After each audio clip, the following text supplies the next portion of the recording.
The other one I want to talk about, to go further on the detox front, and I would say this is true for almost every patient I've seen, the liver, the kidneys, and the spleen need to be addressed. Those three organs are really, really powerful. It's not that all the other organs aren't important. They are. And I would say the lymphatic network overall, even though Chinese medicine didn't name the lymph network, it's involved in every organ system. But liver, kidneys, and spleen. And so the kidneys is the fear. And when we look at our society, especially the last few years, what was like incredibly prevalent? Massive fear. So people's kidneys physically and the fascia around the kidneys can actually start lifting and taking them out of an optimal position, which actually affects the filtration rate and capacity of your kidneys. Not only that, it stresses the shit out of your adrenal system. And, we've seen that in society, adrenal fatigue and people just on the go all the time. So there's a cool practice that you can do. You can do it on your own, or you can get support. You could do it with a spouse, your lover, friends, depending on what kind of connection you have with those around you, or a practitioner.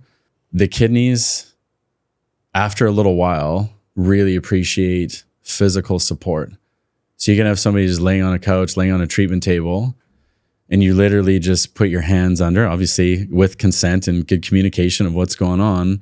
And if you're hearing this and you want this support, ask somebody that you love or that you trust to be able to do this, or a practitioner, or imagine that you're doing it for yourself. And you just slide one hand, or you could put both hands under the low back where the kidneys are, and just wait.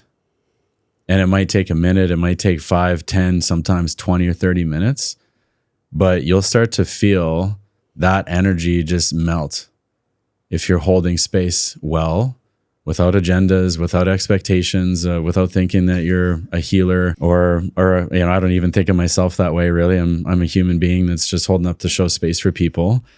But I'll just rest my hand there for as long as it takes for the kidneys to start feeling supported, because they're holding so much and working so hard, and there's legitimate fears at times. I have fears too. That physical support is really powerful. You don't even have to say anything.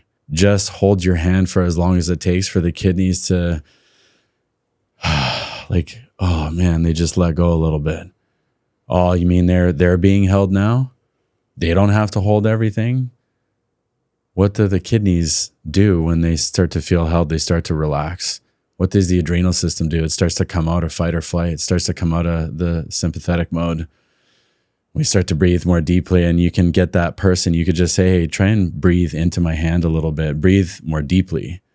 And those kidneys will actually start changing their physiological position in the body, and they stop being so tight. And often what happens is an emotional release follows that, and the rest of the body starts to relax, and people sleep better. And for something so simple, they got supported, and the organs got supported directly. Just being held. At the end of the day, I think a lot of people are needing to be just held right now. Oh yeah. Without an agenda, this loving, neutral space of one human to another, without judgment of like, hey, let me just hold you for a minute. Bro, what you're saying makes so much. I love this podcast so much. You're like going into my psyche and allowing me to remember all these memories that were really beautiful memories. I was a personal trainer like year 7, 8 in La Jolla, California. And I used to do this clock tower stretch with people where I would put my hand on their lower back and I would have them do circles with their arms. And there was this older woman that I was training, and she just starts bawling. And I was like, I didn't even know how to hold space. I was like 28 years old or something. I didn't know what the hell was going on. So with my personal trainer mind, I was like, I think I said something like, hey, it's okay. You can just let it go. That was what naturally came out for me. And she just cried. She looked around and made sure nobody was watching her. And she cried and cried. And that's when something really clicked for me, where the body doesn't just keep the score. The body is the library. The body holds every word, every sensory input, every trauma, every memory. I've heard people say the body is a living library. I agree. I agree. And what you're saying with your own research and academic expertise, and also just clinical expertise of you doing this for so long, I can connect the dots back to when I was a trainer working with this woman and just having her stretch and just pushing on her back and having her spine pop and just giving her that openness, just allowing her to be held for a moment and be open. And it was so profound that I started to actually think, do I need to be held? You know, do I need to be held? And how much in life do we need to hold each other that for whatever reason, we're just making up excuses as to why we can't? It's too much work. I don't have enough time. What about tomorrow? What about dinner? What about this? Can we just hold each other? Yeah. Can we just hold each other more? And can that be medicinal itself? I think the answer is hell yes.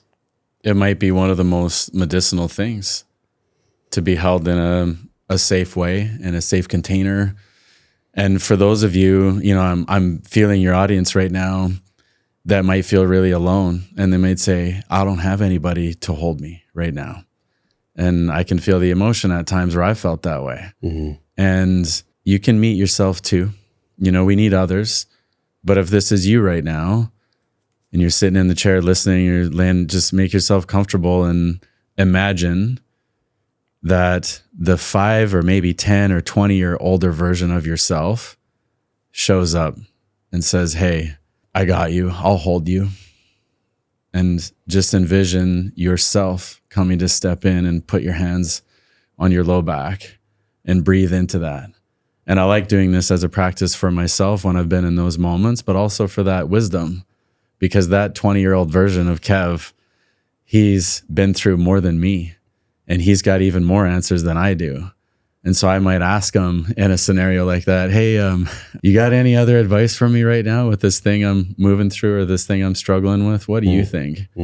And you'd be surprised what happens even just through that loop of connecting in that way, both physically but emotionally. I bet it's pretty profound when, and obviously for confidentiality, you can't name names or even maybe even specific scenarios.